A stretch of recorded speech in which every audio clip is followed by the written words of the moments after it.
Alright, so that's settled. Canoe hire done, briefing completed. We now have 6 days of hiking towards Tongariro and then back out to the river, starting the canoe on the 19th.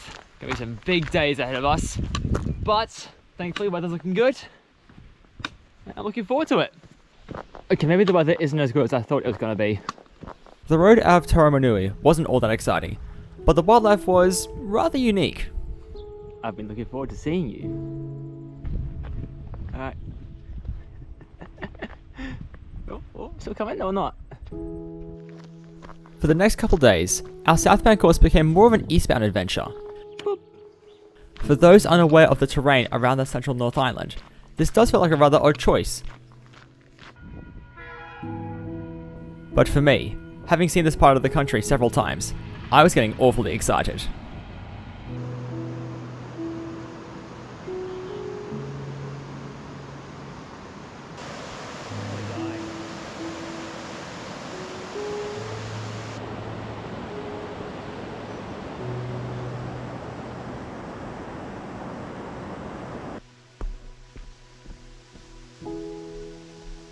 The 42 Traverse winds its way through the Tongariro Forest Conservation Area.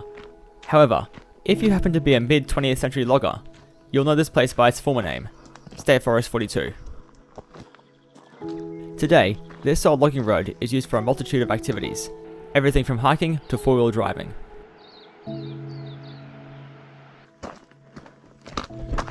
Right, story time.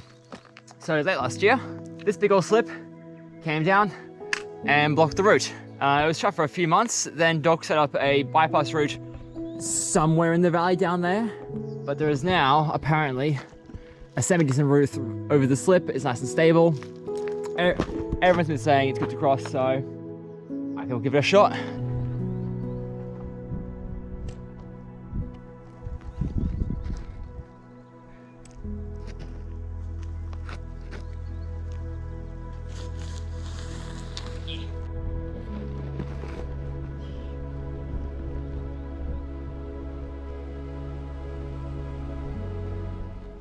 Well, that was harder than I thought, but doable.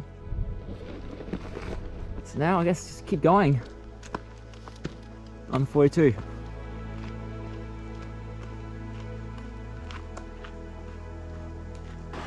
Oh, that's cold. That's very cold. Oh my word.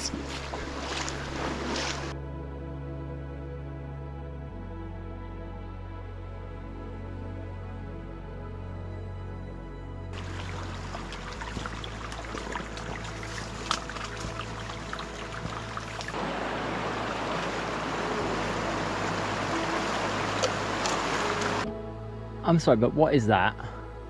What is that?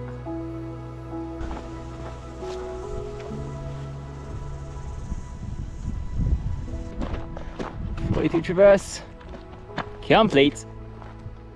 Our day finished with a mildly terrifying road walk, arriving at a campsite at the foot of one of New Zealand's most popular day hikes.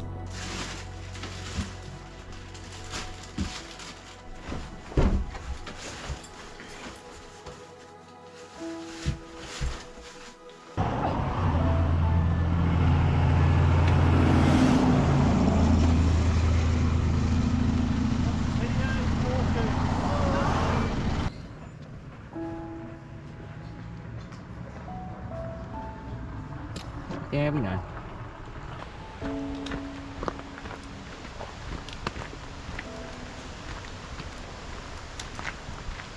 This is why the TA goes east.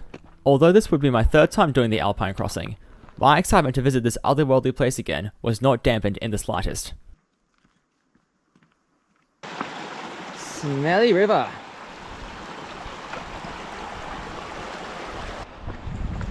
I love the smell of sulphur in the morning.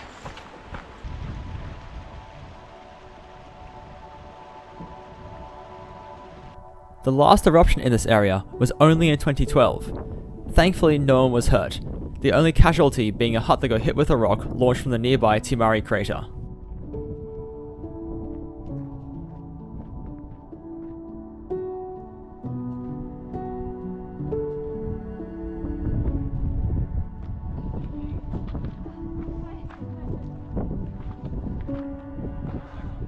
Have to go up there, down there, across there, up.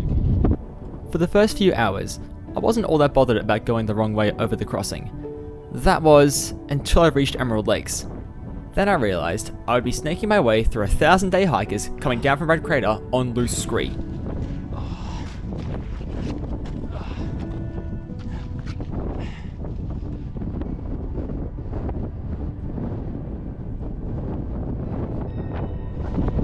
Made it! Top of the North Islands!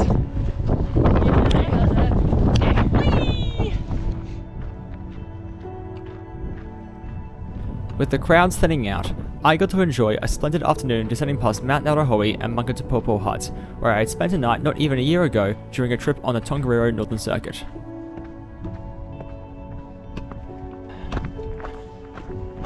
It's good to be back, even if I can't stay here. The days seemed to get better and better with every step, the cherry on top of the cake being reuniting with Melly and some other hiking friends in Whakapapa village. So I have to jump from this side to there. Yeah, stable. Okay, that was really easy actually.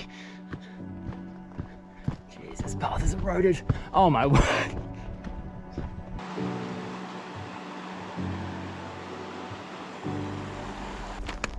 Tongariro, tick. We're done. Let's go. Yeah. I didn't know that. Catch up with your stick. Yeah, I was like, is this legal? Is this legal? No, I think it is unlegal. Yeah. Good. Oh. This was the first time since Auckland that Matt, Melly and I had walked together, and we would now share the trail together the rest of the way through this amazing region of New Zealand.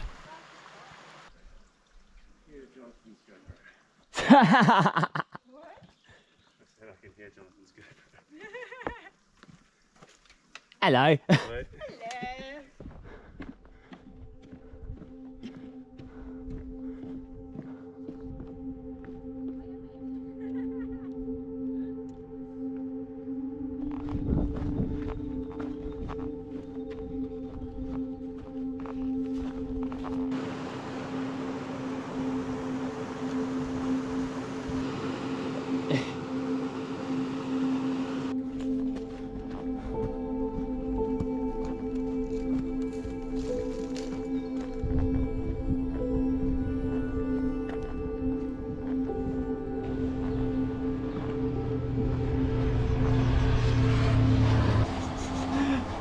My man's got his noodles attached to the top of his backpack.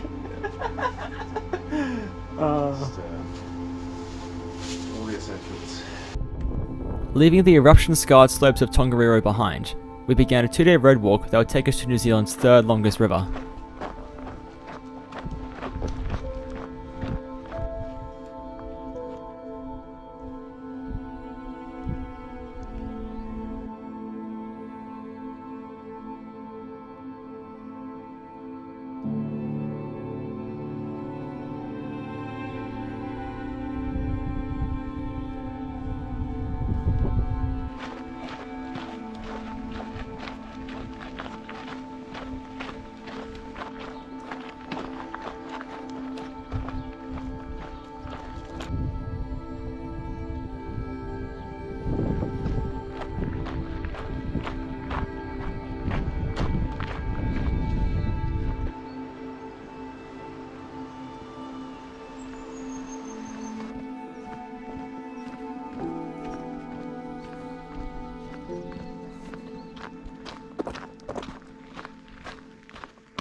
Once a bustling township, today Whakahoro consists of a cafe, campsite, and an old school building converted into a hut.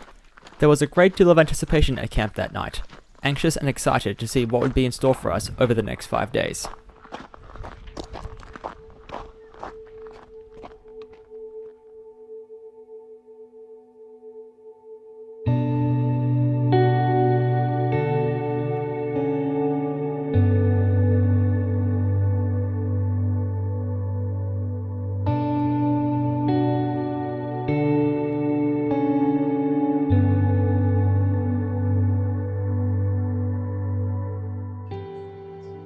On the morning of the 19th of December, 16 hikers were launched into the Whanganui River.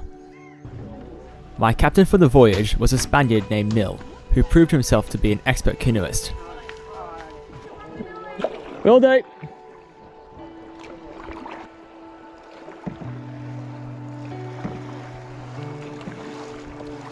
On an island that has been comprehensively developed since the arrival of European settlers, the upper reaches of the river can make you feel like you've stepped foot on a completely different world. The steep, gorge-like banks, covered in layer upon layer of flora, are a testament to why almost all attempts to settle this part of the country have failed. Push the rock, push the rock! Dang it. That works. Oh, wow!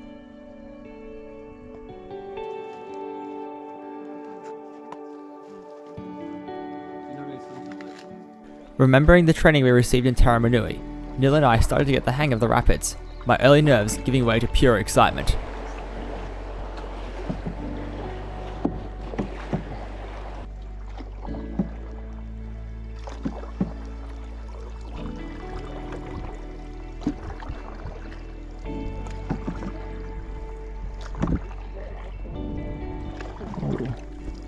Oh, it's a bit of a climb up. Side of this rock. Hang on. Oh, hang on. Whoa. Sorry!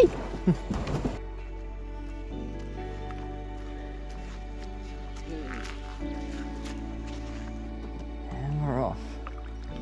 Despite this seemingly impossible terrain, attempts were made to settle the land around the Whanganui.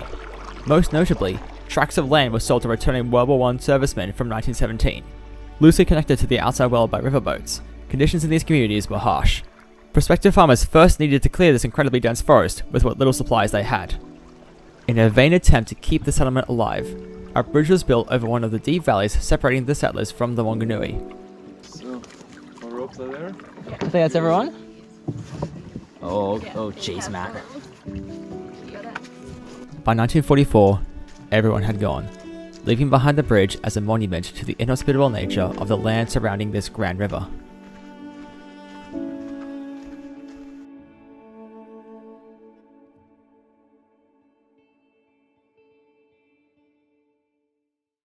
I mean, you're right there and you hit a rock. Yeah, well, somewhere else. Oh, uh-oh. Well, bye!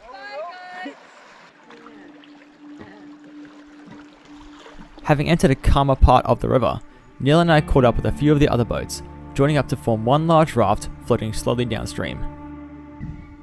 No, I will teach you my favorite words. Ah, okay. Eichhörnchen. Eichhörnchen. Eichhörnchen. Eichhörnchen. Squirrel. Oh, you told me that one. I knew that one. And Streichholzschächtelchen. And Streichholzschächtelchen. Schächtelchen. Schächtelchen. It's Matchbox. It's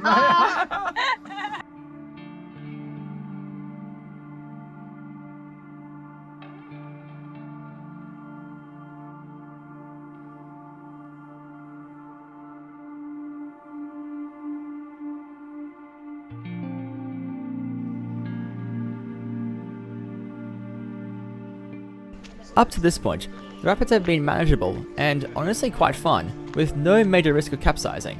The mood at camp, however, was rather somber, because just after leaving camp the next day was a rapid with a nasty reputation.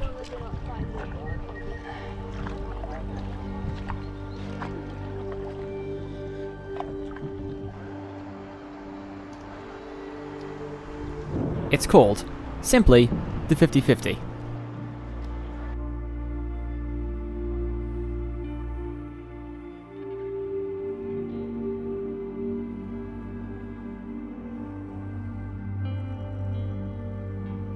Yeah, I don't think I need to explain why.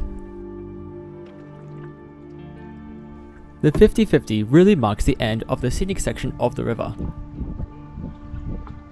I read in the ones in the timber trail. From here, the river widens and slows down, the rapids coming far less frequently. The abundant forests also thinned out, replaced with pastoral grazing and other signs of civilization.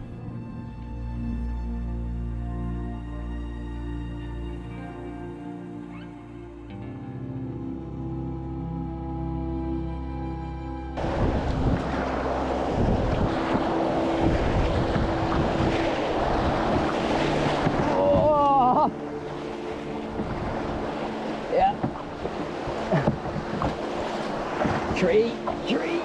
Oh yeah. Oh! Woo! With 2 and a bit days to go, I settled in for a less interesting but nonetheless peaceful paddle, spurred along by the companionship of the fleet.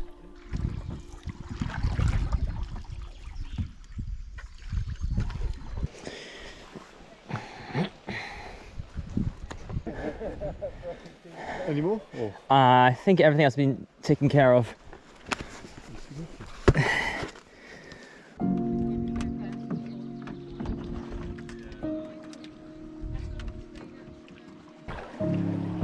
Oh, come on, get over.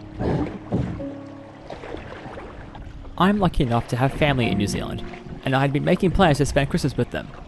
There's just one small issue with that. They live in Palmerston North, the next city along the TA, roughly 3 to 4 days walking, and Christmas is only 3 days away. Because most of the trail between the two cities is road walking, I made the decision to skip it. As such, the end of this wonderful journey on the Whanganui River would mark the end of my TA experience in Manawatū.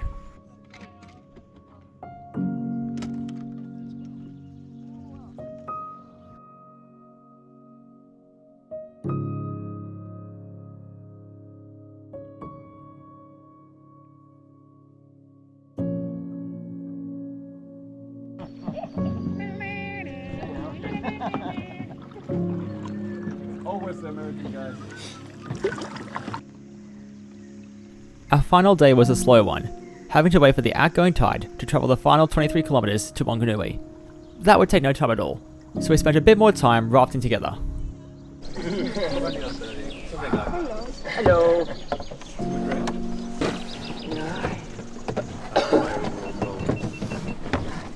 Let the name bust.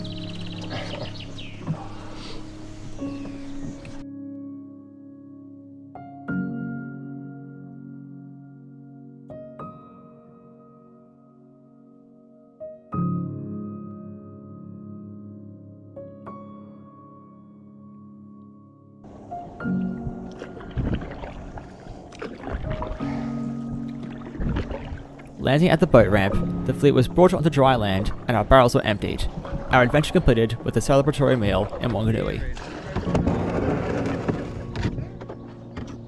Yay!